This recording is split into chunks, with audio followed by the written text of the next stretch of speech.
Good evening, everyone. I am Dr. Emily Murase, Executive Director of the Japantown Task Force. Thank you so much for joining us tonight. I know you have many demands on your time. I'd like to announce that we are recording this session so that those who can't be here can still have access to the information. Before I go on, I want to acknowledge the work of the late Bob Hamaguchi, longtime JTF Executive Director, who advocated tirelessly for the Peace Plaza renovation project with the mayor's office, with key department heads to secure the city's commitment to this project. He and Peace Plaza Committee co-chair John Osaki worked closely to ensure that this project was included in the 2020 Prop A San Francisco Health and Recovery Bond Measure. We would not be here today without Bob's work. We have a very busy agenda, so I'm going to turn over the meeting to John and his co-chair, Rich Hashimoto.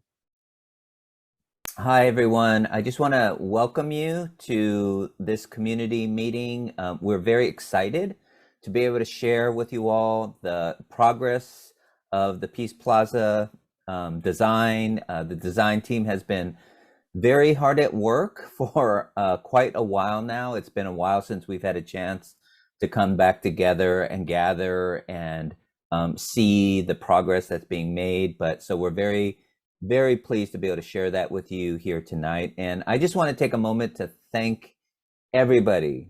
We've had hundreds of people who have been involved in this project, who have given input and provided ideas, and we are rapidly approaching the finish line. So I'm just really grateful for you all joining us here today. I want to thank you all for being part of this project, and I look forward to all of you continuing to help us bring this project to the finish line.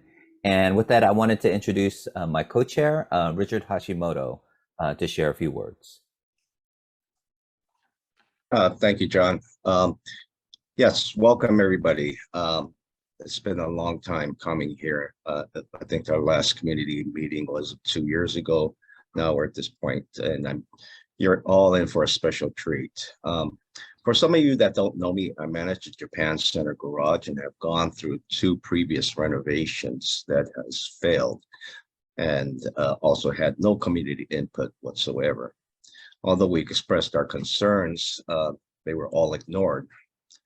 You know, and on a daily basis, I have to live with those failures, right? There's leakage inside the garage, we have electrical issues and whatnot. So I'm pleased that we're getting to this point and hopefully get a leak-proof garage is the ultimate goal here.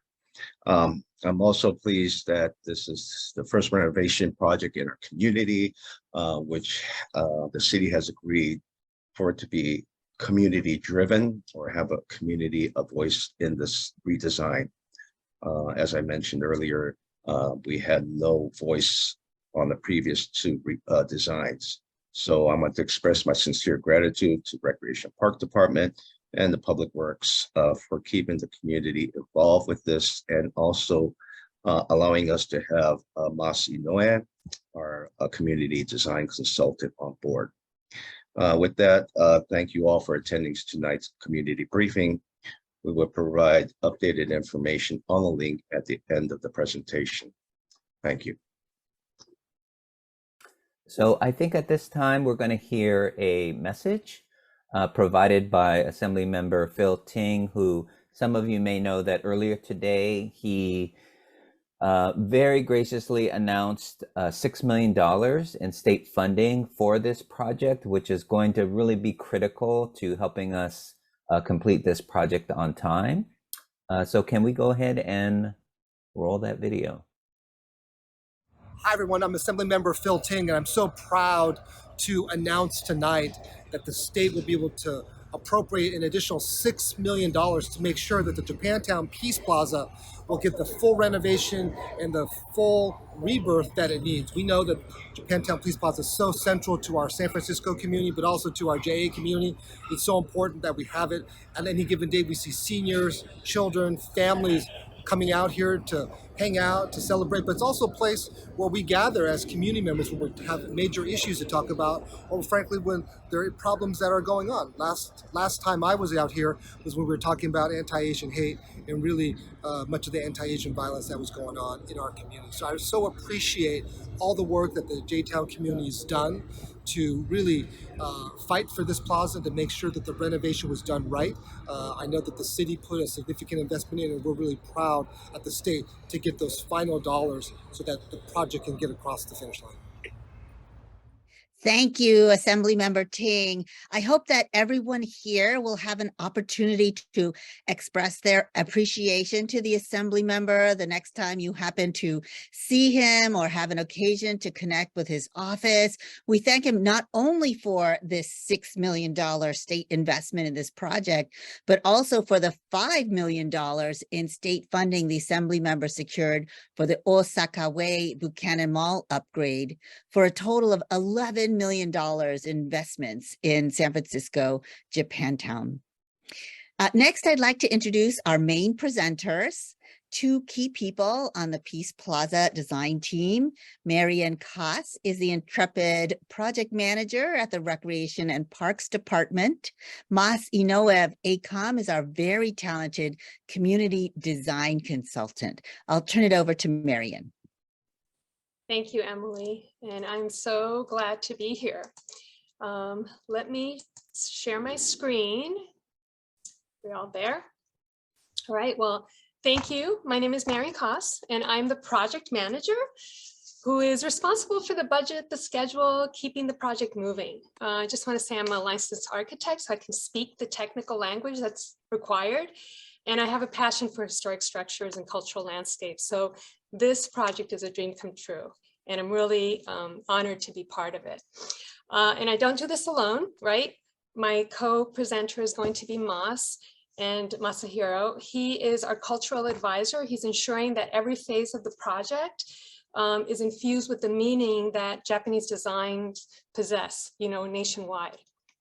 And then we stand on the shoulders of a lot of people here: public works, landscape architects, engineers, structural, mechanical, plumbing, all of them. Many of who are responsible for the design and also the technical expertise in the presentation that you're going to see here today. In addition, we have a bunch of outside consultants that I just have to give a shout out to and give you a breadth of who is part of this team. So we have a waterproofing consultant, McGinnis Chen. We have structural engineers, Big Cardoza. We have historic preservation consultants, which are ICF. We also have a cost estimator, Am Lee. And cost estimator is really important in our project because this is a person that not only keeps track, but he's also looking at trends. And he was instrumental in letting us know what the impacts of COVID and the pandemic had on this project, which I'm going to get to a little later. And then, of course, our interpretive consultant, Macchiato. And they're going to be responsible for pretty much expressing and interpreting the stories that are really important to the Peace Plaza and the Peace Pagoda. And they're just ramping up their work right now because we've gotten to a point where, we've got all the framework of this design pretty set. So let me move on. Since we couldn't be in person, we're looking at an aerial of the Peace Plaza. And Gary Street is on the upper left-hand corner. Post Street is on the lower right. And then you see the upper plaza. And then here are the set of stairs and then the lower plaza. And of course, the pagoda, which is pretty dear to me. And then of course, you see the plazas on either side. And that's what we're going to be focusing on. This renovation is edge to edge, okay? So everything that you see here is going to be removed to structure. And except, of course, the pagoda is going to stay where it is and get some seismic reinforcement. Let's move on. This is what we're going to be talking to you about. And I'm only giving you a little glimpse of it now because I will hand it over to Mas a little later. And he'll go into the detail and walk you through.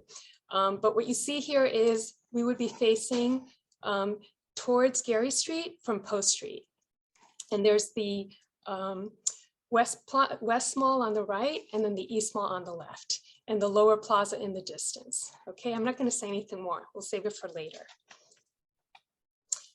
let me take you on a journey. If you recall, before the vision plan in 2019, we had quite a number of meetings with you, and so appreciate the time that you all dedicated to this project, because without your input, we wouldn't have gotten where we are right now.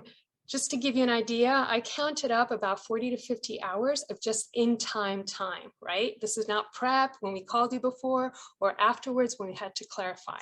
So there were 3 community meetings that were held, those big ones, 28 focus group meetings or committees with local organizations. You know who you are, and thank you, thank you. 2 design charrettes, and those last pretty long.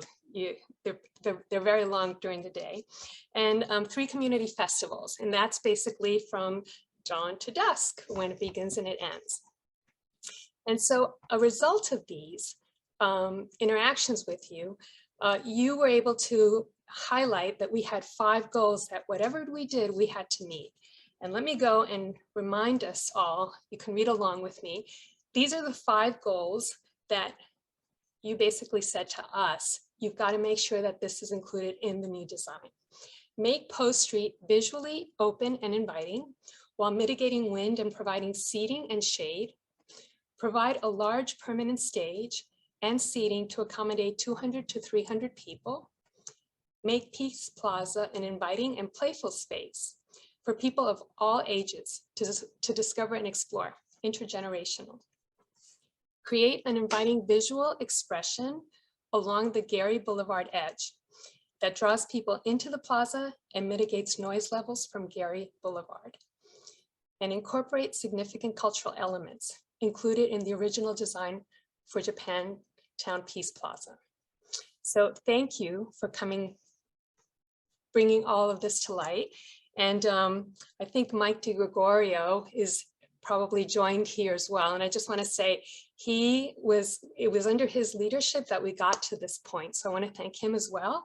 And he can't let go of this project. So he's been helping us out throughout as well. But I want to add a 6th goal to this, which I'm going to take you through my experience of it, having the technical expertise, which is, and bear with me, this image. So if you were to take some knife, right, and cut right between the Peace Plaza from Gary Boulevard to Post Street, you would be looking, and then open it up, right? You would be looking at a plaza that is not necessarily on just solid earth, but is actually on hollow ground below it, right? Because there's 2 levels of the garage, which we have to, really pay attention to. And it's got a roof on top, right? So I look at this more as a rooftop design, right? Because if you think of penthouses in New York City or something like that, we're concerned about the weight and the capacity that the structure has, and also that we have to waterproof it, right? And to Rich's point, he basically said he's had to struggle with a lot of the problems that has happened with a rooftop design. And I like this image because this is the reason why we took an extra year or a year and a half or almost 2 years to come back to you. Because of the waterproofing in the structure, our team got together, a lot of meetings, a lot of drilling into the concrete to make sure that we have a really stable structure, and figuring out, weight capacities of, imagine this, what's the weight of a tree, right? And what is the weight, how much soil do you need under that tree? Well, what's the weight when that soil is wet? Because trees need water. And what about when the tree grows, right? You have to kind of plan for the adult tree, not the baby tree that we're going to install. So all of this was done in that time frame. Let me continue to get to the good part. So, well, let me bring you to the reality of it. Because of all of this, right, this infrastructure work, the budget increased. And this is where our cost estimator was really instrumental, because he was watching trends. And we've seen it at the grocery store, right? When you go in there, it's all materials have increased in price. The supply chain, it's a real problem in the construction industry, right? And so, so we figured out what this would be, expecting that we would be, starting construction in 2024. And so what we've come to is that the project is no longer $25 million. We're so grateful for all of you and your advocacy to get us to that shortfall, right? And of course, Assemblymember Tang, thank you, thank you. There's additional funding that it's pending from the federal government. Hopefully, House Speaker Pelosi has it on her list. So we're excited about that. But the schedule now, we're on target to start construction early 2024 and opening at the end of that year. And I think I will pass it on to my colleague, Masahiro. Okay. Hi everyone. Do you see my cursor? Yep. Great. Yeah, good to see you all, or nice to meet you. If you're joining first time, my name is Masahiro Inoue. I'm actually originally from Japan, but I also have lived in San Francisco for over 15 years. So personally, this is also like really important project for me, and it's just very exciting project, and it's been pleasure helping the team and also working for the community. And yeah, also basically I wanted to touch base my role, and my role I wanted to say clearly, yeah, my role is to continue to be a liaison between the community and the city, and also I have guided the team to make sure the design, will be culturally appropriate and we will deliver high quality public space for the community. So that's my role. And yeah, I also have to say, thank you for the city, DPW team and Ricken Park, and of course the JTF, all the members, everyone. I just wanted to say thank you. It's been a long journey, and it's a very collaborative way. We as a team, yeah, I'm very happy to show you this updated design today. And yeah, I will go through different spaces to show you that the design is meeting the 5 goals. The 5 goals we came out of the workshop process. And yeah, basically, this is the first is the, I want to show the overall this is a bird's eye view from the Post Street, and looking this side, that side is the Gary. And there's more entries here and here. And then so here is the upper plaza area. And this area is, looking very generous and open. As everyone knows, there's a major circulation between the mall entries. So this is very generous. And then, of course, the pagoda will stay. And they also did the structural analysis, and the structural reinforcement will occur. And then the grove here, and underneath the grove, we'll have movable tables and chairs, and it will cast a nice shadow. You can hang out. And also within the upper plaza, there are benches throughout the upper plaza. It's hard to see, but here, throughout the plaza. And also there are very generous large planters with the very low ground covers, and it will be kind of slightly like mounding up and down, and with the cherry trees. And then within those planters, for the east side, currently there's a ramp, but we redirected the path, and then going through the planting area, and with the kind of small private quiet gathering space, we call it nook. And then the other side, we'll keep this ramp here, and then we'll have a closed. This is going to be more private space. And then going towards more the Geary Street, and then we'll have the lower plaza here. And then the lower plaza will have the terrace seating. And then also we have the Geary Street, basically the noise barrier. Okay, and then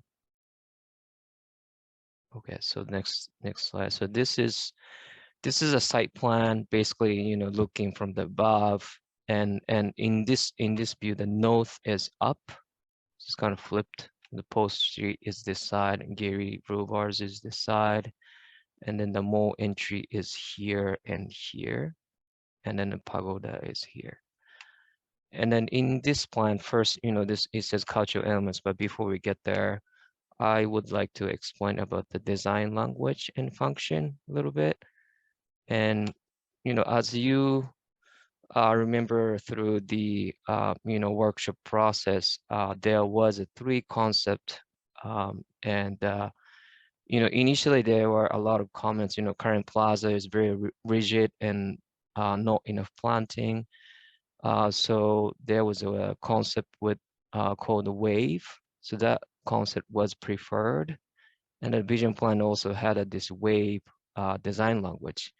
So this one was basically kept, slightly different shape, but it's kept in there. Also, we introduced a new similar language. It's an arc or curve. Um, it's expressed with the, it's hard to see, but this is all bench. And then it's here also terrace, like a breacher has a bench as well. It's continuous arc continuing, and then it has a kind of a flow. It has here also has a bench, here has also bench, and kind of with the circulation it goes down to, this is a ramp going down, and then also then this new wall is also integrated. It's all within kind of going with the flow. And then also go to the northern part. It has this green part is the planters, the large planters. And then those two are the nooks. And then this is the redirected path going through. And then also those green circles are, yeah, I could go to, next is I will start explaining the trees. So those are the trees, and then I call it grove.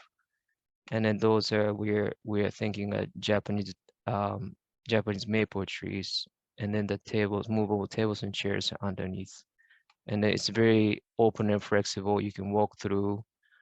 And then the large stage area will be here. And then the Japanese cherry trees will be within the planters.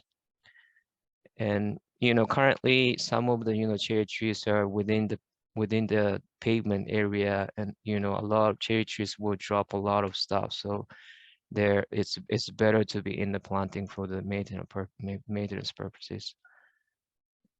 And then also we had to, all the trees are carefully placed because, that Marian explained about the weight constraints, and, there are beams underneath the plaza. So we are following the location of the beams to locate the trees. And also here, this green represent the bamboo, and it will create a kind of like a back screen.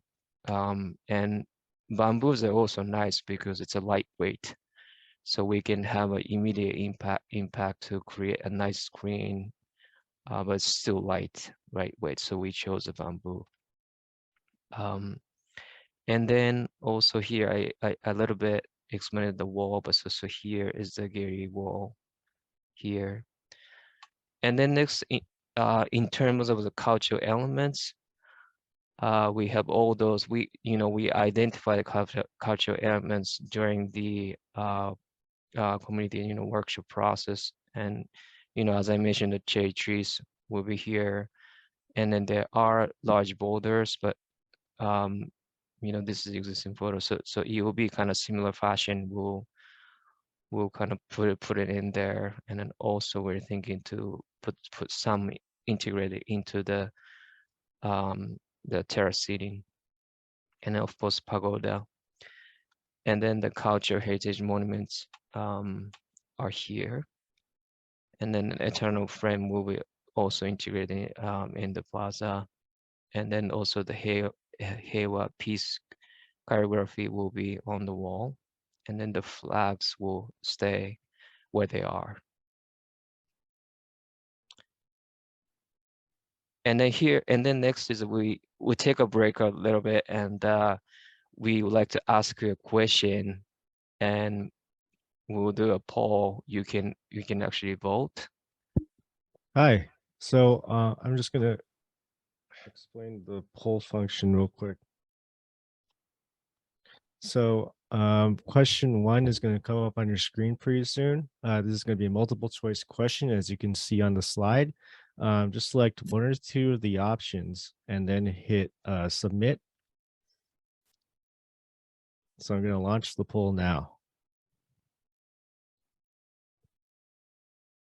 So please select 1 or 2 of the options there, and then just hit submit. And I'll give it a little bit of time for you to answer the questions.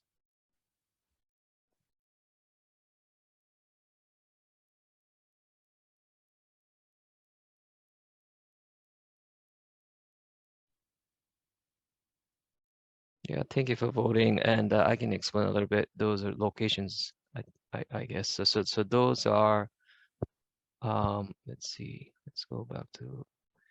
So currently, this area is all open, and there's a stone seating kind of like throughout around here. So they are, yeah, bonsai also. Those 3 are kind of similar in that area.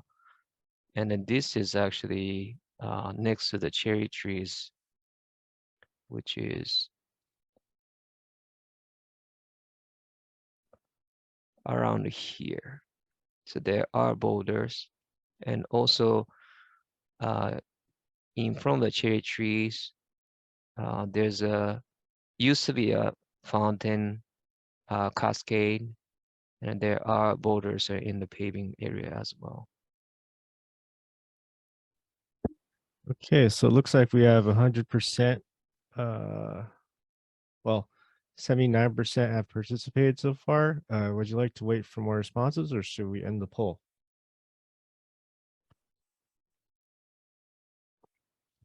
That's 57 of 72 people, and the poll's been going for around 2 minutes. Let's go ahead and end the poll, Max. Okay, thank you. So I'm ending the poll now. And should I share results with the audience?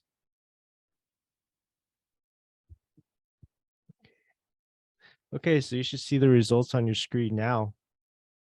So it looks like 53% would like natural stone seating, 45% would like ornamental boulders and paving and planting areas, 48% would like bonsai trees, and 9% thinks no further elements are needed. So I'm gonna stop sharing this poll. I'll give you a couple seconds more to read it. Okay.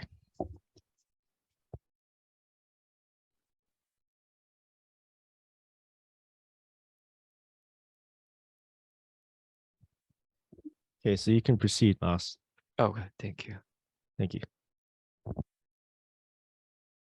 Okay, now we will get into the eye level perspective views. And so basically we are standing at the post street on the sidewalk or road over the sidewalk, looking basically into the plaza. And yeah, so this view shows, very wide, also, sorry, I should say the first, this right here, the post street, visually open and inviting, so one of the 5 goals, basically that's one goal. And yeah, so providing like very wide nice welcoming entry. And, you know, existing plaza has, you know, steps, you know, sidewalk is, you know, sloping from this side to the Nijia market side. So that here has currently, like, there's a step going down into the plaza, and then there's a handrail you can cross. And then here it also has steps going up to the plaza and with the handrails. So that's really not welcoming. So the solution is to provide a softscape with the really nice. We're still studying the what kind of ground covers and shrubs, but with the cherry trees, basically creating a very nice and soft softscape, and with the very open, accessible entry and clear entry to the plaza. And then we have next question. So basically, there's a existing obelisk right here, and then there's a small boulders right here with a plaque. And then we are looking at them, and then, you know, these are of course really important elements, but then we also thought that maybe we can find a dedicated space for the boulder and plaque.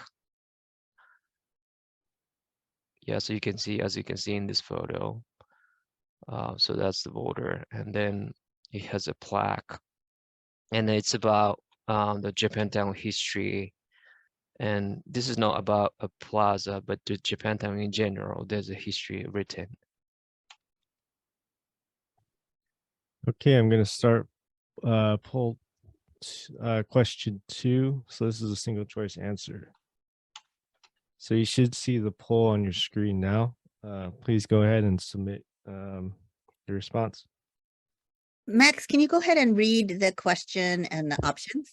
Oh, sure. So the question is, where's the best place for the Japantown plaque boulder? A, leave it at Post Street entrance, its current location. B, move it to Osakaway Mall, north of the plaza. Or C, move it to one of the seating nooks within the Peace Plaza.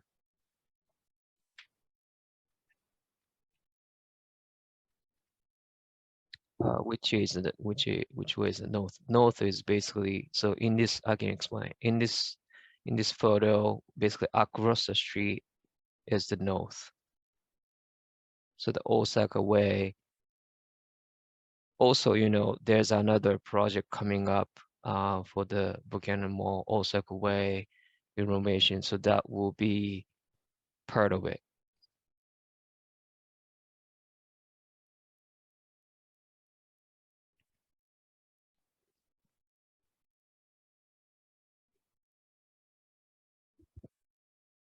Okay, so it looks like, hold on, never mind. Okay, so I'm going to end the poll now. We have around 73% responses. Again, Max, could you just quickly read the results? There might be people with seeing impairment. Okay, so I'll share results and then read it out.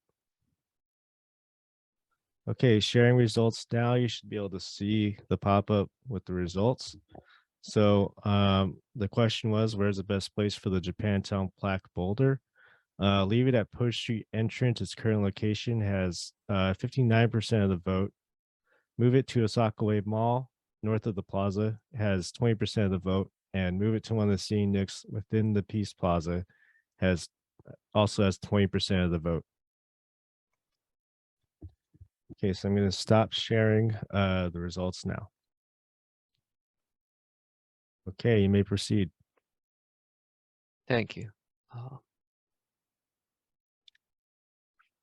Okay, now so we're standing in one of the nooks. This is the east side. So basically, you come out from the Daiso mall exit, and then you kind of turn right, and then you come into the this area, and basically it shows, you know, like for example, like when we have a large, you know, event in the plaza side is, very open, a lot of people busy. And if you want to take a break or something, you can just come into this a little quieter area and you can sit down, or, even daily basis, you can just come and sit down and you can see a beautiful planting with the cherry trees. Yeah, it's a different type of space.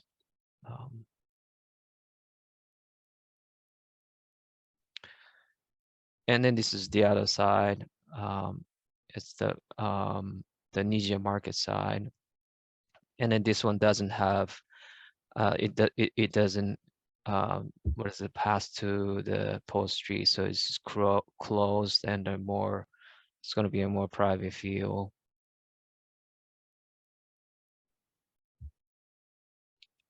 And this is the same space. You're standing within the space, and then you're looking towards the gallery now, and then you see the pagoda and then grove here.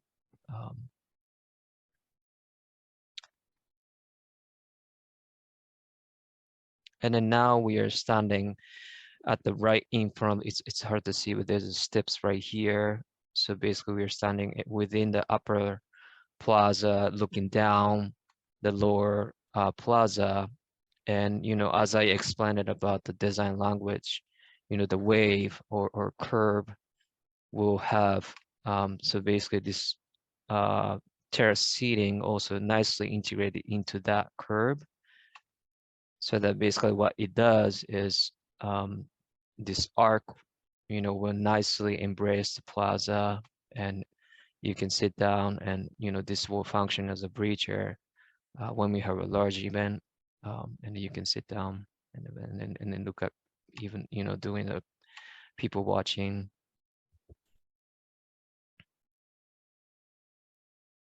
And then this is just a zoomed in photo, and I wanted to explain a little bit more about this terrace seating. And this, it has a 1, 2, 3 tiers, and this second tier, basically it's actually a same level as the upper plaza. You can see a little bit of the mall exit right here, and you come out, and without any steps you can access to this terrace seating. So basically you can just walk in, and this second tier part is wider, so you can come in and then you can sit down as well. And then also we are thinking to have that, move the existing large boulders in here, integrate it into this space, so kids, can maybe run around and climb and make it playful.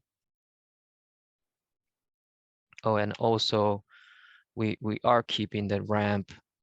It's going to be a new ramp, but we're keeping access behind, connecting to the gallery. And then this view is basically looking from the other way, from the lower plaza towards the post.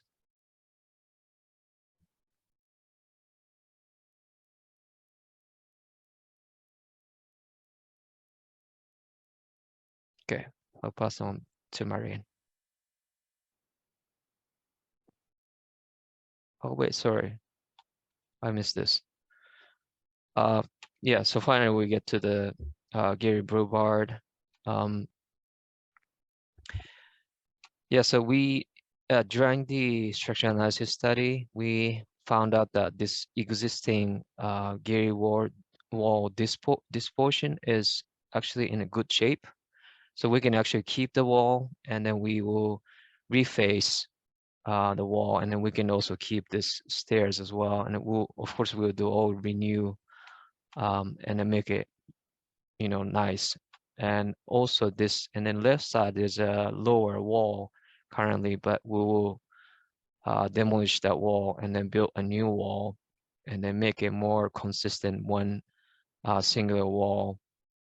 And then we also will have this, piece, the Heiwa choreography, and also the Japantown Peace Plaza sign. So that will be integrated into this new wall.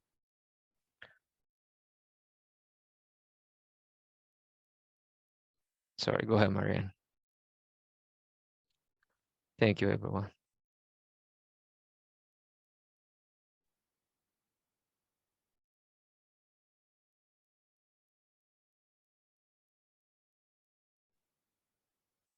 Thank you, Moss. Okay, so this image shows what the mall would look like during one of the large events, which was one of our goals to meet. And what I'm going to do is in the next image, I'm going to show you 2 plans that are for events. Okay. I think I'm having, give me 1 minute here.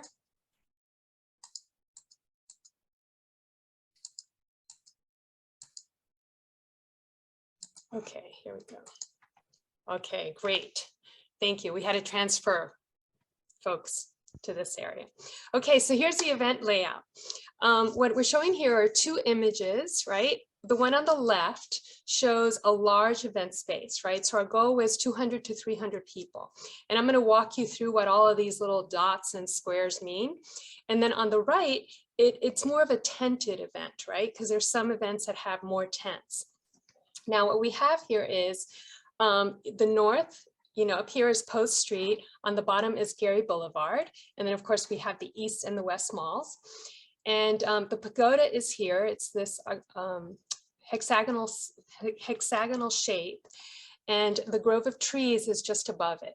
And so the stage, which we've been able to expand, would now be in front of the pagoda and facing what would be the lower plaza. And we have about 300 seats in the lower plaza in this scenario, but I just want to call attention to, you see those little strips are actually 10 chairs, right? We have, look at how many more seating we have in what we call the terrace seating up above.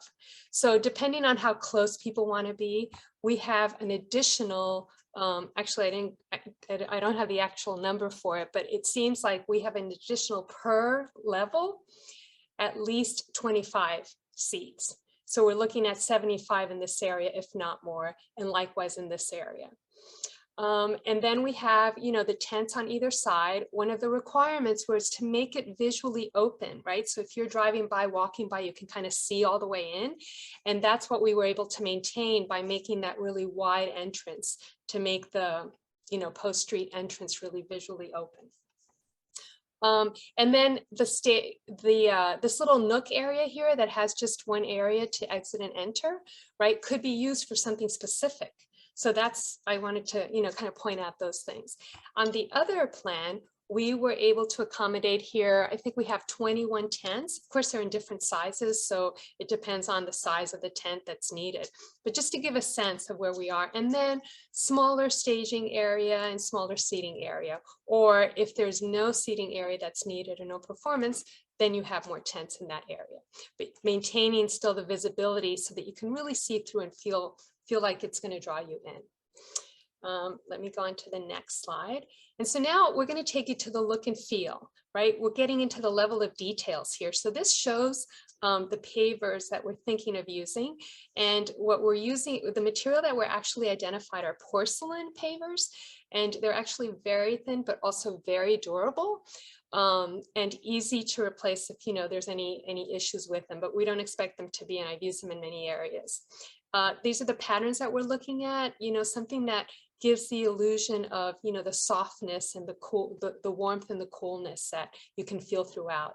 Those 2 areas, what we call them, the nooks, would have a different type of scale as well.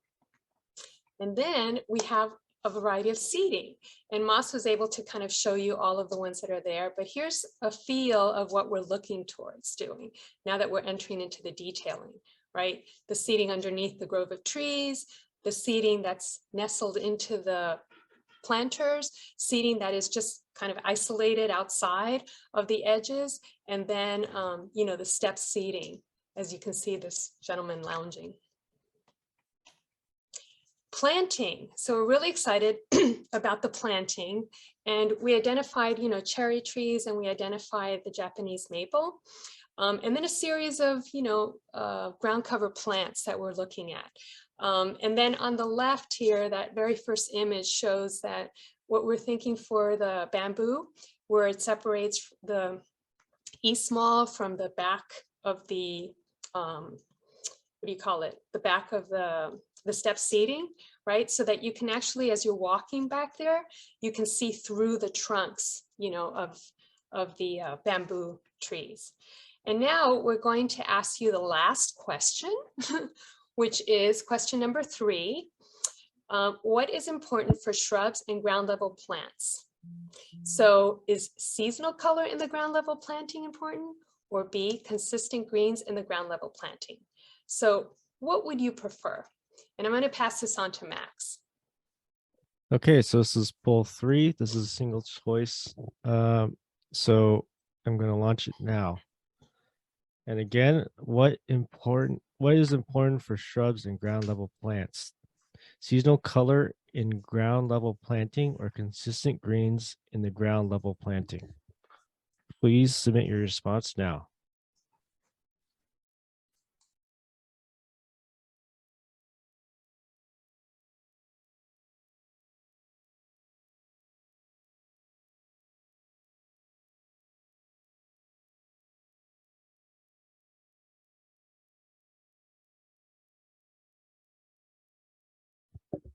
Okay, it looks like okay. Maybe one more time.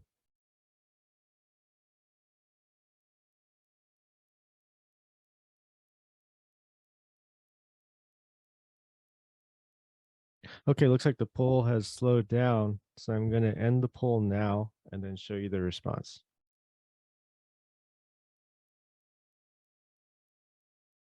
Okay, you should see the results on screen. Again, the question was, what is important for shrubs and ground level plants? Seasonal color in ground level planting had 66%, and consistent greens in the ground level planting had 34% of the vote. Thank you very much for participating in our poll today. Thank you very much. And so let me take you through another look and feel. So this is the feel that we're thinking about the lighting. And again, we're working on it right now.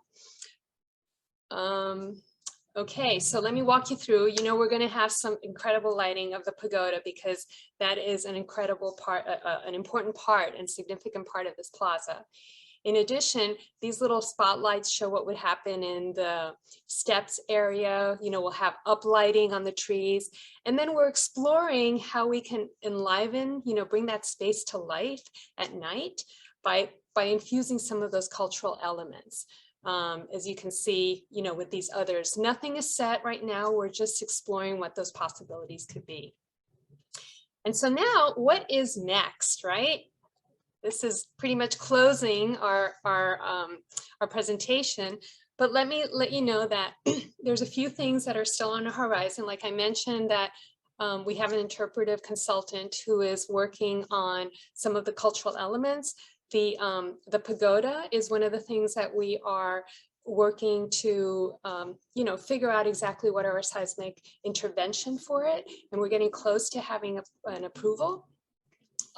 And then, of course, the eternal flame is another element that we will be exploring and figuring out exactly how are we going to express the eternal flame, because it's a hazard to have an open flame on the plaza. So we're looking at, you know, how can we express this? And we're excited to get part of that. And I think that's probably the two main things, but I also want to share with you that we will be having, because we wanted to unveil it to you first, but we're planning to put up within the week the hard copies of these boards of this presentation at the mall so that you can actually see them. And just keep this in mind that it's going to be in the West Mall Suite 310 that will be able to exhibit, you know, the work that we've done. And I leave you with one of my favorite images that was presented to you before, just, you know, just how meaningful this place is to all of us. And thank you very much for letting me, you know, share our excitement in what we've done to date and how we've arrived to this point. And with that, I'm going to pass it on to Emily. Emily. Thank you, Emily. Thank Let me you. stop Thank you. sharing. Thank you so much, Marion and Moss. That was a lot of very detailed information. Again, it'll be posted in the West Mall Before I jump into questions, there are a few people I need to acknowledge. Former Japantown Task Force Executive Director Steve Nakajo and the many JTF board members who are on this call. The Peace Plaza Committee is part of the Japantown Task Force, and all of our meetings are open to the public. You can find details at peaceplaza.org and japantowntaskforce.org. So, excuse me, in the chat are directions. Please put your name in the chat, and we have a list already of 17 people with questions. In order to hear from as many people as possible, we're limiting questions or comments to 2 minutes per person. Apologies in advance for cutting you off after 2 minutes. When your name is read, please unmute, identify yourself, and ask your question. If you need help unmuting, we'll send a pop-up window to you only asking you to unmute. You can also type in your question into chat if you don't want to ask your question live, and please direct your question to a specific person. So the first few questions, number one, Rodney Chin has a concern about skateboarders. After that, I have an anonymous question, and then Karen Kai and Linda Mihara. Rodney. All right, thank you, everyone. I noticed that there are a lot of skateboarders currently using the plaza, and I was wondering, with all this beautiful work that's going to be done, are there any actions or being taken to hopefully prevent skateboarders from damaging what's going to be put up? Thank you. Yeah, I can take that one on. You can And take the that? answer to that is yes, and integrate it into the design. Moss, were you going to add to that? Yeah, so it's a typical practice we do. We always, incorporate all the skate detail and little, metal pieces, or we will detail in a way they can't do a slide. Also, I would say we'll have the sign, right? No skateboarders. Marian. It's a public, yeah. All right. Yeah. Our second question is anonymous. Do you know if this design considered the possibility of the mall facades opening up to the plaza in the future?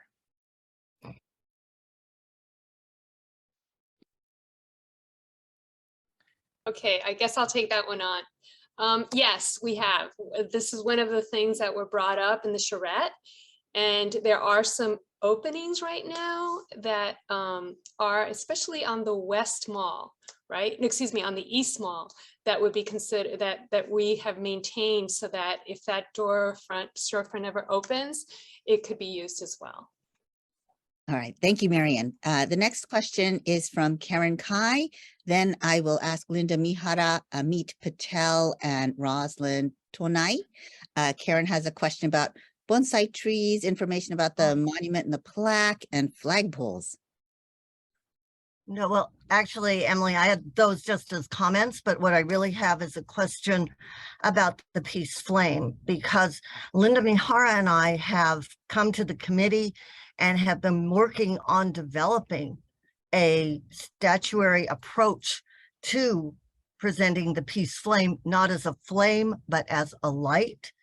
And we have been trying to get information, and we would like to actually just know, is there a chance that you're going to allow us to work on this and present it and bring it to the community? I think both Linda and I have a lot of experience. Perhaps it'd be good to let Linda speak before we ask you to answer that, because she can speak to the design concept of using the symbolism of the origami crane and an LED light solution. And we'd like to just have that. So could you perhaps have Linda speak as well? Sure, she was next in the queue. Linda, would you like to add to this question? Yes, I would. I guess my first question is, I see that the eternal flame is still yet to be decided on, and I guess I wanted to know what are the next steps in looking at that and looking at options for that. To add to Karen's comment, there's, I think, from the beginning, the Eternal Flame was a major part of the overall design of the Peace Plaza. And so if you want to acknowledge the original design and intent of it with the Peace Pagoda and the Eternal Flame together, I think that's a really important part of this whole plaza that I would like to explore and suggest, and including a design that incorporates the origami crane, which is a symbol of peace. And I think that I know that you don't have to have a live flame, but certainly those beautiful lighting options that were presented could certainly create that effect, as well as having the water element below it, which I think would be fantastic, which was part of the original design too, is that water element to be the reflective pond. So I'd like to know, I guess, from Moss, what are the next steps with the committee on addressing that, that part of the design? And I'd just like to add on to that is, are you willing to work with Linda and me to develop this concept that we have? So actually, let me correct me if I'm wrong. This is a public space, and if you want to introduce a new art, isn't that it's going to be a it's San Francisco Art Commission RFP process. Anyone can, like, we had to We're do a asking it process. to be integrated into the Peace Plaza design, because if one way or another, you have to save space within the plaza to do it. You can't just plunk it down.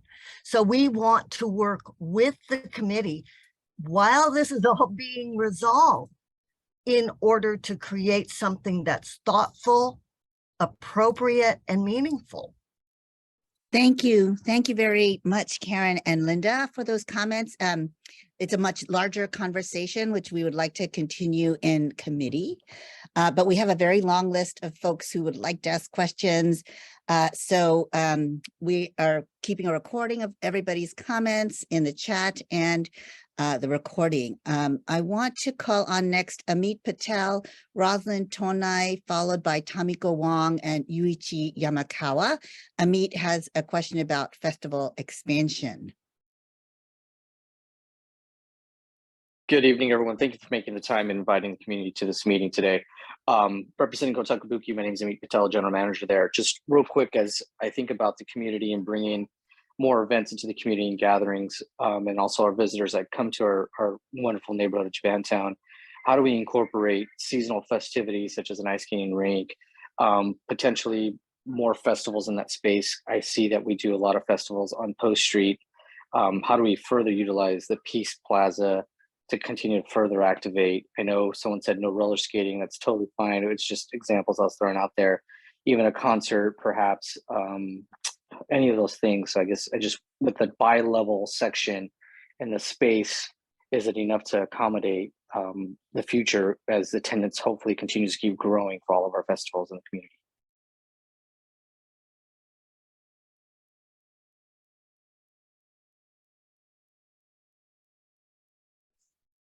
Hi, Marian. I think I can take that one on.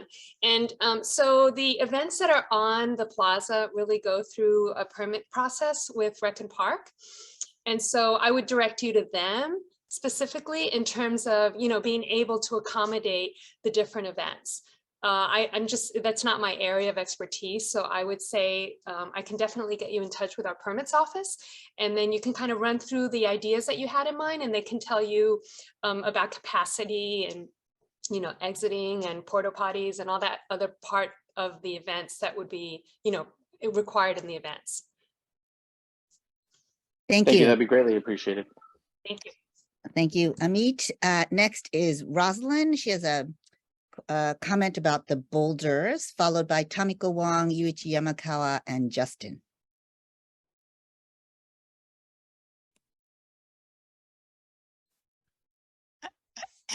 Is the mic my question? Ms. Roslin, you're up. Okay. I just want to make a comment and a question. I'm on the Peace Plaza committee, and I too do not know the real process of decision making in terms of some of these integration of concepts and historic markers. So my question is, who have you selected for the sort of historic cultural advisor for the project going forward? And what is the process with these, the answers to these queries? What's the process of going forward with these as, true answers of helping you shape the design details? Or are you going to do and rely on more input and, a greater audience review?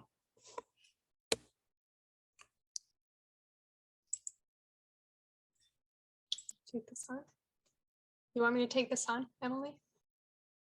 Yes, please. Okay, hi. So we excuse me for a minute. We we had some pretty significant challenges with the weight. And so our main focus was figuring out the structure of the weight, the code requirements, all of that. And now we're able to look at these elements that are more or less don't impact the weight and the structure in that way. So our process is going to be integrated, but I really don't have the exact, what we're going to do and how we're going to do it. So in committee, we will be able to bring more of that information for you, mainly because our consultants, we've sort of held them back a little bit, in order for us to take care of the big pieces. Thank you, Marian. Just want to do a time check. We are at time, but I know that John and Rich really wanted to hear from the community, so we're happy to go over time to make sure that we hear from everybody. Be assured that your comments, questions in the chat will be saved, and I will also put up a link for written comments. Tamiko had a question, Tamiko Wong, about stage area. Yeah, so I was also just wondering how much of a done deal the design is, because I do think that the stage, the shape and the size of the stage may not be quite large enough, for the kinds of events that I've seen happening, even recently as like the Obon. So I just wanted to see if it's possible to possibly change that.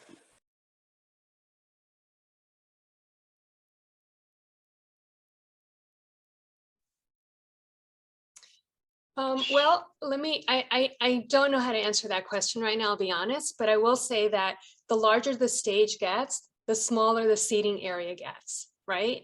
So there's the balance between, if we're trying to accommodate 200 to 300, then that's, that's the amount that we can fit in that space by extending the stage. If we needed to have a larger stage, then we would probably end up doing what is done in the past and bring in a significantly large stage for the moments where there is a particularly large event. So that's the struggle between when you push the wall on one area, you make one part smaller than the other, and so you have a large stage in a small seating area. This is Mas. I believe we had a certain square footage was provided by JTF, or I think we rent temporary stage based on that size. I'm not sure, but we did consider, and then that's the latest stage size is bigger than that. So I'm not sure. I don't remember exact number top of my head, but it should be way bigger than what we need, actually. So we're noting everybody's concerns, and it will certainly come up in our deliberations and debrief. I want to get to more questions. Yuichi Yamakawa, Justin, Linda W, and Augie Phillips. Yamakawa-san?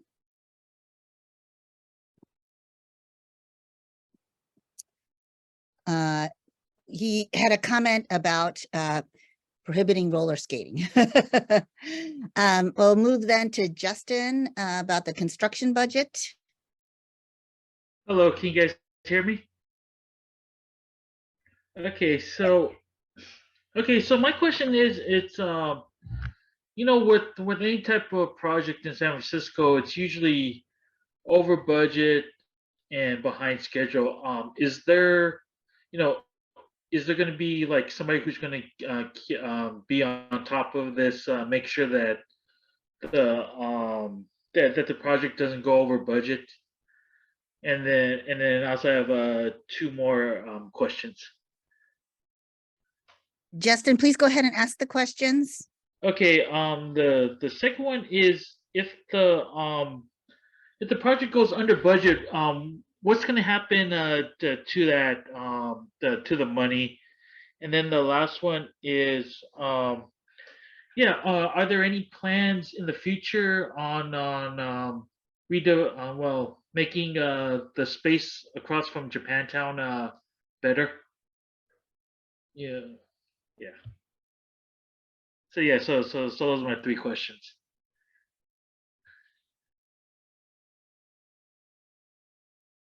So I will take on one, and I think three, I missed number two, so you may have to repeat that, Emily, for me. But number one was, you know, who's watching it, right? That's me. That's a project manager. Okay. So I'm watching, making sure that, you know, the budget tracks, and watching, you know, what our choices are and if it could impact that. And our cost estimator is on board, basically watching or helping us determine where we are at every step. And so far it's tracking that what our projections were from the earlier part of this year when we discovered, you know, the shortfall, we're still within what was projected. So we're in good place. The second question was, or the third question, and then I'll ask what the second one is. The third question was, is anything happening across the street? And I think you're talking about Osaka Way. And yes, there is design and a process that's going to start. It's under Public Works, and a great number of the team that is working on this project will be working on that project. It's a little bit behind our project, but the continuity will be there. And that's the great thing about having this, you know, big group of talented individuals on this. And Marian, Emily, what was the second question? It was about what happens if the project is under budget. Where does the extra budget go to? Which would be surprising. Oh, whoops. Well, just to let you know that you're right. A lot of our projects come in over budget because we don't expect certain things. I'm going to hold that contingency, whatever that number will be, until we finish putting in the last piece of nail or whatever in this project, because it's an existing condition, right? So as you start opening up things, if you've ever done any kind of house construction, right, or car work, right, the minute you start looking into what's underneath the hood, you start discovering that something else is there. So let's have this conversation when we're at the end of construction. And but for now, we're holding on to whatever that contingency will be to help us out throughout construction, because there may be unforeseen things that we don't expect. Okay, thank you. We have now closed the queue for Q&A because we're quite a bit over time. But our next question is from Linda W., followed by Augie Phillips, Gary Barbary, and Judith. Linda? Hi, I was just wondering about the seating. From what I could see or tell, the seating near the Post Street area didn't seem to include much seating, especially near the east side. And I like to see seating kind of integrated into things. And it looks like that green area, I was wondering whether it was a lawn, but it looks raised. And I was wondering if some, you know, just some.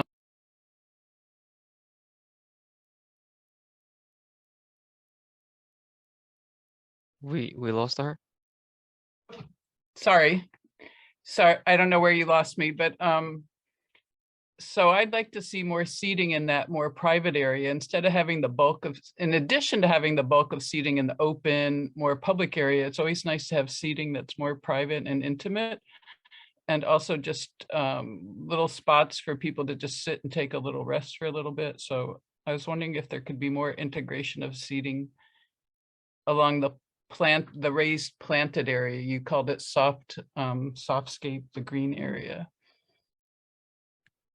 Yeah, we can definitely study that. So basically, we previous design had a stone seat wall planter, and during the structural analysis, we found out that that's too heavy for the structure.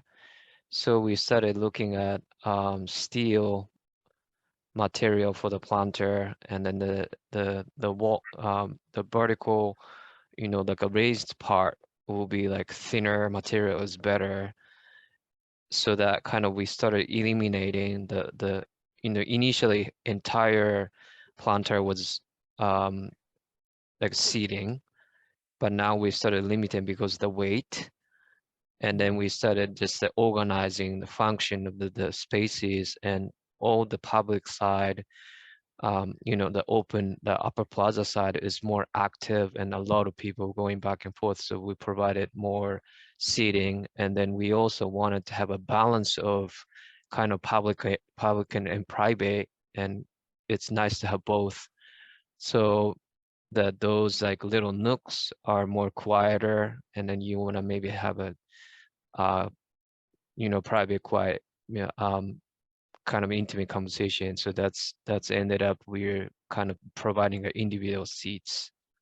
So we can, but still we can still consider that maybe like a little bit of adding some like a arc, the curved bench or something. Also, somebody Yeah. mentioned that some of the seats look too low for people with mobility issues. Is there any way to put in the seating that's kind of, I don't know what it's described, like at an angle, at a grade, so that shorter people or people who can't can sit at the lower end of that, and taller people can sit at the other end? I don't if I have explained. Yeah, I mean, for in the current design, those arced linear benches, so those top of the bench will be level, there's no slope, but then the pavement itself, when it rains, it has to drain, so everywhere is actually sloped, right, to the drainage, so that will actually create a different height. For the height of the benches will be like, everywhere kind of different, so maybe person can find the space you can feel comfortable, maybe at the lower end you want to sit, or higher end. So that will maybe provide opportunity for everyone to sit. Thank you. Thank you, Mas. Next, we'll hear from Augie Phillips, Gary Barbary, and Judith. Augie.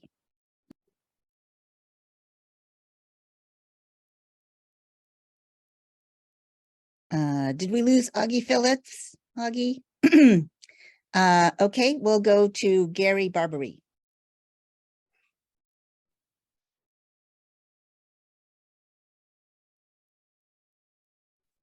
Gary, you need to unmute yourself and ask your question. Oh, good. I'll get a better start. I wanted to just thank everybody that's worked on it so far, especially the consulting teams, citizens and members of the community, but also the professionals that were brought in. You really did have to pay attention to every single detail because the engineering challenges were huge and accumulative, right? Just one problem added up in an amazing way because of flaws in the original design, because these details were not taken care of. So thank you very much. I just had two questions. It looks like the two elements that were flame, eternal flame and water cascade are not at all possible really with engineering and cost factors. So I'm wondering if those two cultural elements could be revisioned. So instead of flame, it might be light as a symbol for justice. And instead of a water flowing, it might be other elements about water, like watering stations for people and animals and plants, or the sound of water. Seseragi is a Japanese aesthetic having to do with hearing the sound of water. So it looks to me like you might be ready to sort of designate a placeholder for those two elements and have another process that would be modeled on your collaboration with engineers and professionals in the community, but kind of reset that with those two elements because they were really important and aren't possible the way they were done before. And I really like Linda Mihara's idea of incorporating, Japanese design that's modernized. The second question I have, though, two questions, is there a way to tie in this work with south of Geary? The Buchanan Street Mall, that Recreation and Parks, they've nearly completed 12 parks between Grove Street and Eddy, all on Buchanan Boulevard. And we're so accustomed to thinking of Japantown and the north of there toward Pacific Heights. But before Geary Boulevard severed our community, it was one community along not Geary Boulevard, but along Buchanan Street, and it extended all the way down. So those are my two questions. Thank you very much.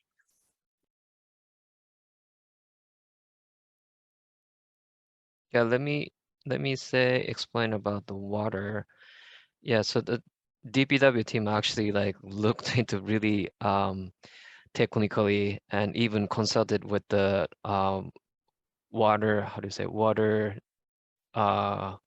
fountain designer, and that they look at look into the even the weight of the those like water circulation system and everything, and then came up it's just too heavy, so we cannot have the water feature with the meeting the current CBC, the California building code.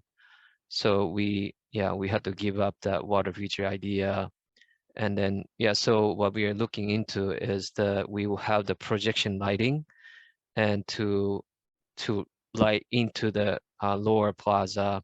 And we haven't decided, but that will have a lot of opportunity to do actually like a lighting kind of projecting onto the pavement area. So we could do espresso water, or more like like a in the present images there's some the some like a tree like leaves patterning or something like that, where we're kind of like that's the direction we're considering.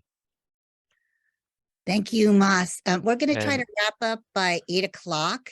So we have just a few folks left in the queue, and there is a link to a Google form for additional questions and comments in the chat.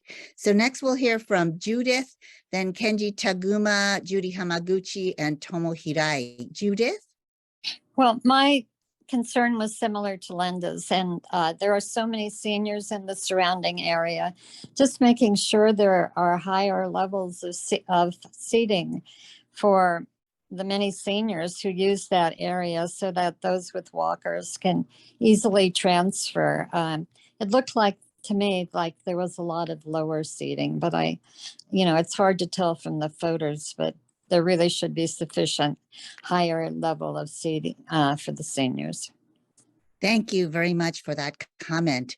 Next, we'll go to Kenji Taguma, Judy Hamaguchi, Tomo Hirai. And then after that, we just have two last commenters or questioners, Grace Horikiri and Glynis Nakahara. Kenji?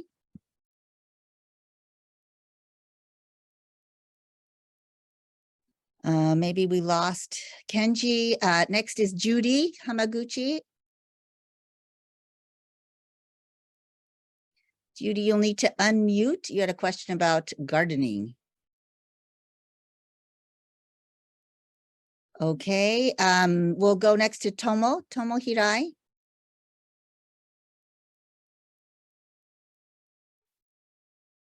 Tomo, are you there? Tomo said in the chat that her mic is not functioning. Okay, all right. Last two questions or comments from Grace Horikiri, followed by Glynis Nakahara.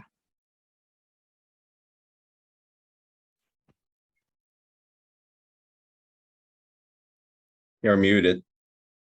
Thank you. My question is about the terrace seating along the bamboo wall, and if there's any thought about, for any safety precautions for the visually impaired. That's it.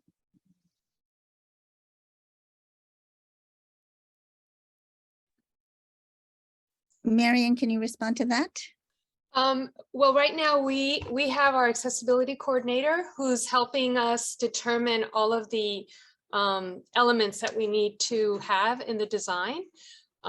We haven't really worked on the detailing of things because, like I mentioned, right now we've got the big ticket items that we're dealing with. And so we're moving now into the phase of what they call design development, in which we, really look at all of the detailing and textures and, all of those different conditions. So I can't respond to exactly what they are or how they are, but I can bring it back, next time. Thank you, Marion. And then our final questions from Glynis Nakahara. Hi, everybody. I'm so thrilled and want to thank everybody for engaging tonight. We've got a lot of participants, so I'm thrilled about that. I just have some comments. No one has to answer anything. I just want to share out. So I would love to see on the planters. I think I heard Moss say that you're using steel or metal plates to retain. I wonder if you can make a little ledge so that people could sit around these planted areas. I would love to see an extra flagpole if that's possible. I'm hoping that you're all considering drought tolerance for the plantings. I know it's a careful balance between, including culturally relevant plantings and, the priority for drought tolerance. I just want to mention that for the water element, that the original intent, Yamasaki's original intent was the water was a surface for reflecting. It was a reflecting pool. So as you explore other options or interpretations for the water element, I hope you keep that in mind. And lastly, universal design and visual impairment that Grace brought up. There's a consultant, he's a blind architect, Chris Downey, and it'd be great to get his input. Thank you, everybody. All right, thank you very much, Glynis. I know our time has been limited. There's an opportunity for you to provide additional feedback, questions, and concerns in the Google form that's in the chat. And I will turn it back to John and Rich. John will thank the rest of the Peace Plaza renovation, design, and support team.